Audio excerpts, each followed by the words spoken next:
কেমন আছো তোমরা? আমি তো অতটা ভালো নাই, দেখতে পাচ্ছ আমার অবস্থা। এই যে মাঠের মধ্যে এসে দাঁড়িয়ে আছি, এরকম রোদ আর দিনকাল খুব খারাপ যাচ্ছে ভাই।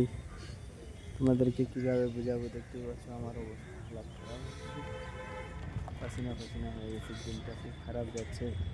আর এইভাবে মানুষের সামনে ভিডিও বানাচ্ছি, বলতেছে কি করে না করে, এই সারাদিন কি কাজ করে না করে এগুলোই চিন্তা করে মানুষ। আমাকে নিয়ে কত মানুষের হিংসা, খালি যেই বাড়িতে আছি এই বাড়িতে আরও একটা সমস্যা। বাড়ির মালিকানি তো আরও, বাড়ির মালিকানি বলে কি কাম ধাম করে না, খালি ঘরে বসে শুয়ে থাকে, কি করে না করে। আর মানে হিংসা করে আমাকে নিয়ে, কেন জানি। পাড়ার মানুষ বলতে কি, যেই বাড়িতে ভাড়া থাকি আমরা, এই যে আজকে এই বাজারে চলে আসলাম, বাজারে এসে দেখতেছি যে আজকে শুক্রবার, বাজারটা লেগে গেছে। তাই এই যে দেখো ওইদিকে মানে কিছু কাটতেছে, মানে খাসির খাসির খাসি কাটতেছে মনে হয়, নাকি এই ধরনের। তারপর এইদিকে দেখো, এইদিকে কাপড়ের দোকানগুলো আসতেছে, এখন কাপড়গুলা মানে সাজাবে, লেগে গেছে কিন্তু দোকানটা। ঠিক আছে, বাজারটাতে আজকে ভিড় হবে, প্রচুর ভিড় হবে। আজকে কেন ভিড় হবে তোমাদেরকে বলতেছি, আজকে রোদ হচ্ছে আর প্রতি শুক্রবার কিন্তু জল আসে, বৃষ্টি পড়ে। তবে আজকে বৃষ্টি পড়বে কিনা জানি না। তবে দেখতেই পাচ্ছ আমার অবস্থা এখানে।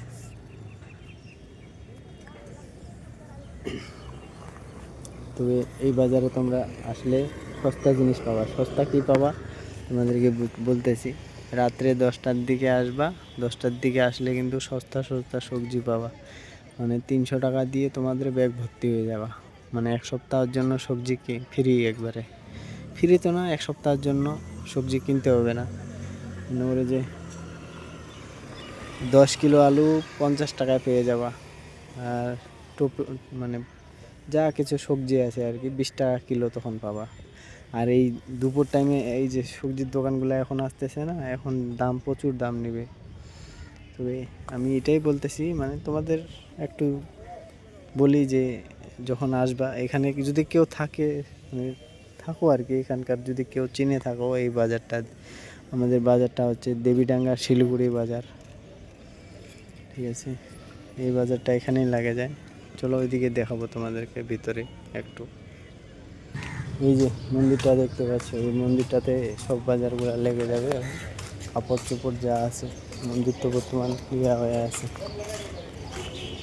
এখনও মানে লাগে নাই এখনও গোটাটাই। তো এদিক থেকে আর কি শুরু, এই মন্দিরটা থেকে এখানে সব কিছু পাবা তোমরা, মন্দিরের যা কিছু আছে কালেকশন।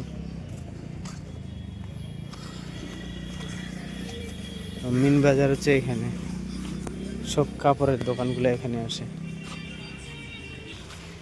তো চিন্তা করলাম যে না, এরকম রোদ্রে আর থাকবো না, চলে যেতে হবে বাড়িতে। খুব রোদ করতেছে কিন্তু বাইরে। তাই আমি যাচ্ছি আমার বাড়ি এখন। বাড়ি তো না, যেখানে আমি ভাড়া বাড়ি থাকি সেখানেই যাচ্ছি। মানে আমার কাজ হচ্ছে এগুলাই। ঠিক আছে, যে তোমরা যদি ভাড়া নিতে চাও, এই বাড়িটাতে নাম্বার দেওয়া আছে, এগুলো ভাড়া পাবা। সামনে আরও 2টা বাড়ি আছে, ওখানেও ভাড়া দেয়, যদি ভাড়া নিতে চাও আর কি। আর যে ওখানে পানি পাবা, ফ্রেশ পানি। আমার বাড়ির রাস্তা হচ্ছে এখানে, বাড়ি তো না, ভাড়া বাড়ি যেখানে থাকি আমি। এই যে আমাদের রুম।